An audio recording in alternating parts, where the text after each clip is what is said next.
Góðan daginn, ég heiti Sigrún Sif og Jóelsdóttir, kem frá Menntavísindastofnun Háskóla Íslands við menntavísindasvið til að kynna rannsóknarhluta VISCA-verkefnisins sem var í höndum mín og Katrínar Johnson og Kristínar Harðardóttur sem allar erum hjá Menntavísindastofnun.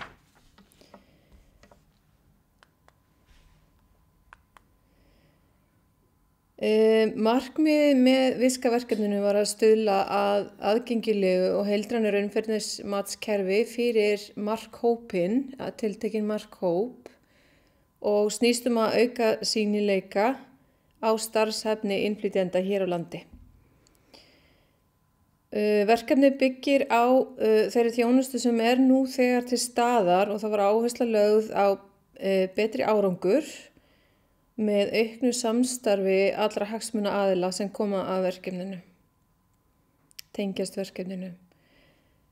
Markmiðið var líka að skilgreina árangursríkar leiðir til að virkja markhópinn og sem má síðan nýta til áframhaldandi stefnumótunar stjórnvalda málefni.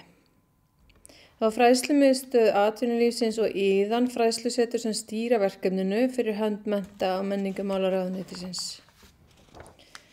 Hlutverk Menntavísindastofnunar í verkefninu var að þróa rannsóknaráætlun og samanburðarhæf matstæki í samvinnu við rannsóknaraðilana.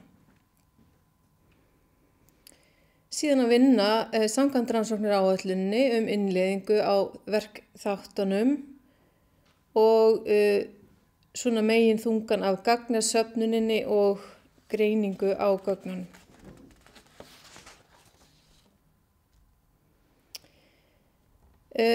Gögnunum sem var safnað voru til dæmis í ferlinu að þá var að ræða 5 viðtöl sem að þátttakendur fóru í gegnum í raunfærnimatinu eða fundur og í gegnum allt það ferli var safnað gögnum, data monitoring og matstæki sem var notað í öllum viðtölunum til að safna upplýsingunum raunfærnimatshlutana gerði matsmönnunum kleift að meta þá lykiltölur og halda utan ferli og niðurstöðunar fyrir hvern þáttakanda líka. Það var rafræn upphafskönnun og lokakönnun sem var gerð í upphafi ferlisins og við lok ferlisins á pólsku og einstaklingsviðtölum var safnað í ágúst 2019 og rýnihópaviðtölum voru tekin í febrúar 2019. Aðferðin við verkefni var blönduð, það var safnað bæði meginlegum gögnum til að nýta í lýsandi tölfræði og krosstöflur og svona til að upplýsa gefa svona yfirlit yfir helstu lykiltölur og svo var notuð eiginleg aðferð í einstaklingsviðtölum og rýnihópaviðtölum og það var þemagreint eftir þeim aðferðum. Tungumálið reyndist áskorun. Bæði við söfnum gagnanna, eiginlegra og meginlegra og síðan við úrvinnsluna. Það þurfti að treysta algjörlega á þýðingarnar á spurningum yfir á pólsku því kannanirnar voru á pólsku úr íslensku og þetta reyndi líka þetta í sumum einstaklingsviðtölum og eftirfylgni við svörun. Reynslan af verkefni sýnir mikilvægi þess að hafa góðan túlk sem hefur þekkingu á bæði íslensku og viðkomandi tungumáli sem hefur verið að vinna með. Þetta verður ennþá mikilvægara í matsferlinu sjálfu og það nauðsynlegt að viðkomandi túlkur hafi þekkingu á orðaforða þess fags sem verið að meta líka. Markhópurinn í þessu verkefni voru pólskumælandi innflytjendur. Pólskumælandi fólk fætt í Pólandi eru 16.970 einstaklingar á Íslandi samkvæmt þjóðskrá eða 38,8% af heildarþýði innflytjenda. Voru 26 karlar og 25 konur eins og ég sagði, flest fædd í Póllandi, 49, en líka í Litáen og Lettlandi, 2. Þetta fólk var fætt á árunum 1958 til 1995.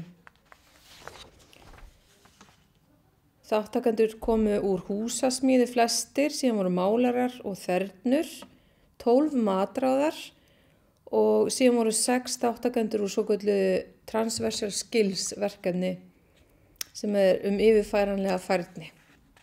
Voru tekin inn í verkefnið og voru hluti af verkefninu. Það stór hluti þáttakenda hafði búið á Íslandi í lengur en 6 ár, kom í ljós, sem gæti verið vísbending það að það sé einnig stór hópur sem gæti haft ávinning af því að fara í raunfærnimat. Það voru 28 sem hafði búið á Íslandi í lengur en 6 ár, 11 í 3 til 6 ár og 11 í 1 til 3 ár. Sem þó langur tími og stundum nógu langur til að fólk hafi fast hérna rætur. Menntunarstig í hópnum var hærra heldur en var búist við. Það var valkostur að merkja við að fólk hafi ekki klárað grunnskóla eða grunnskólapróf, en allir þáttakendur voru með hærri menntun en það, meiri menntun. Þetta styður þá skoðun almennt að það ósamræmi á milli menntunar og starfa innflytjenda á vinnumarkaði. Þátttakendur voru nánar spurðir út í menntun og þá kom í ljós að 7 af 51 þáttakenda voru í námi á meðan á raunfærnimatinu stóð. 3 þeirra voru að læra íslensku, 1 að læra fyrir meira próf, 4 matreiðslu og til að öðlast frekari réttindi. 1 var að ljúka BA-gráðu í háskóla.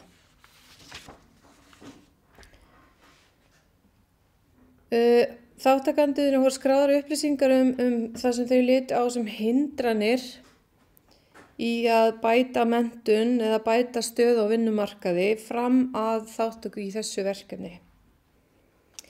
Oftast voru nefndir tungumálaerfiðleikar. Það voru 25 þáttakendur sem nefndu það, eða var nefnt 25 sinnum. Síðan var tímaskortur vegna vinnu, voru 19 og þar á eftir var flokkurinn annað. Nefndu aðrar ástæður heldur en voru tilgreindar. Tímaskortur vegna fjölskylduábyrgðar var líka nefnt, skortur á námskeiðum sem að hentuðu, skortur á hvatningu, skortur á sjálfstrausti og fleiri ástæður voru nefndar. En það var þetta með tungumála örðuleikana sem að var oftast nefnt og gæti verið vísbending tækifæri sem að felast í því. Þau sem að nefndu aðrar ástæður fyrir hindrunum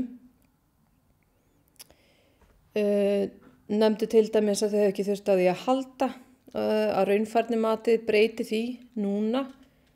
Þau vissu ekki af matinu fyrr, höfðu ekki haft tækifæri til að ljúka námi eða þá að þau voru bara sátt við sitt iðnnám.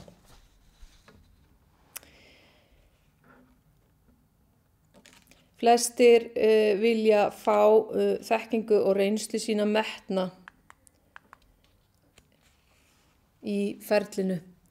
Það eru væntingarnar sem að þátttakendur hafa eðlilega, en líka nefndu þau að þau vildu kanna tækifæri til frekari menntunar og svo að efla stöðu á vinnumarkaði. Lokakönnun var lögð fyrir þáttakendur frá 1. apríl til 13. júní 2019. Það var spurt sjónarmið þáttakenda og reynslu og áhrif verkefnisins á líf þeirra.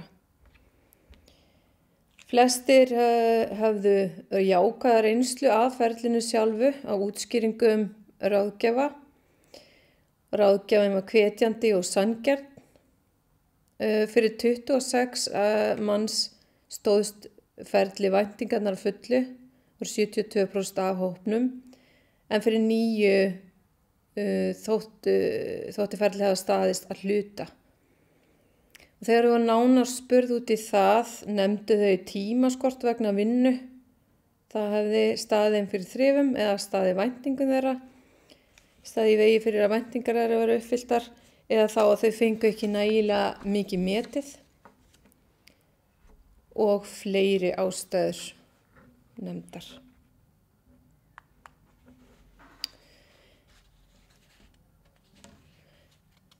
Já.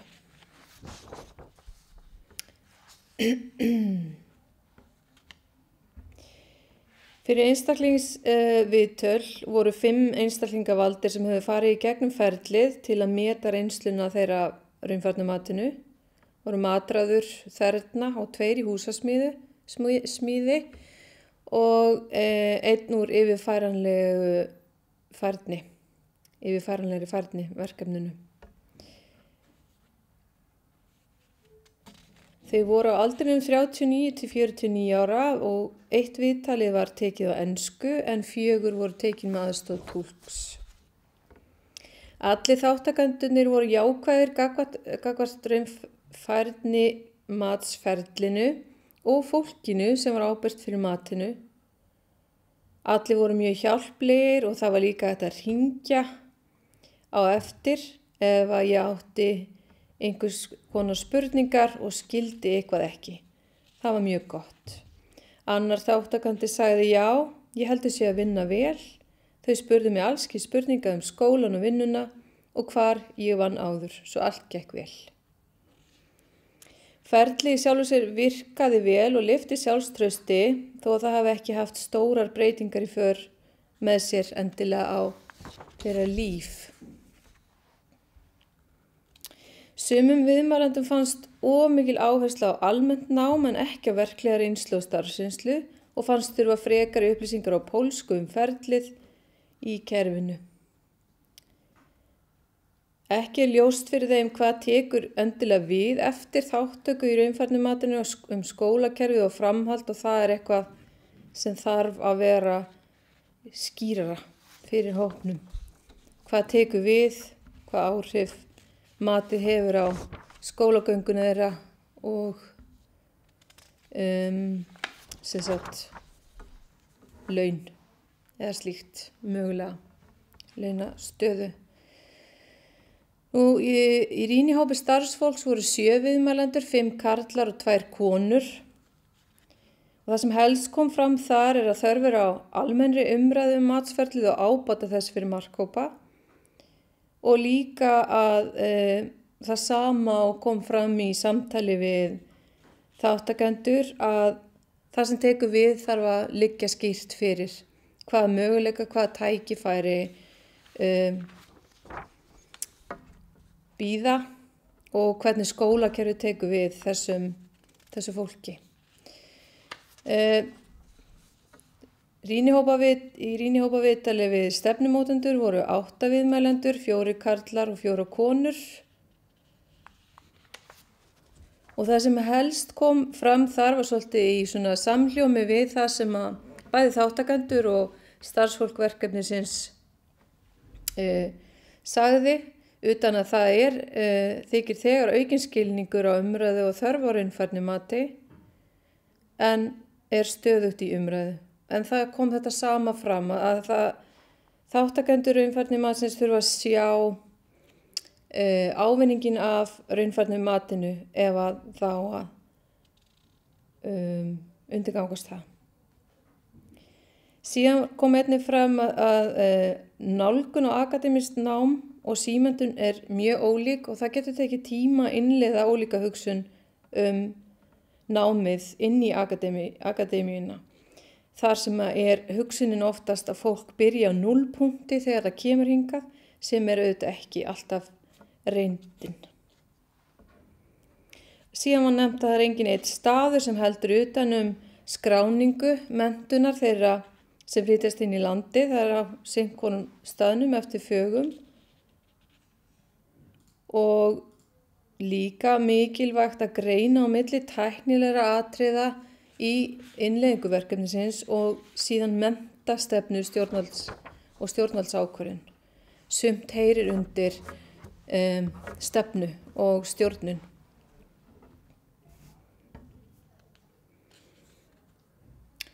Þá ekki fleira í þættinum í dag. Ég þakka bara kærlega fyrir mig.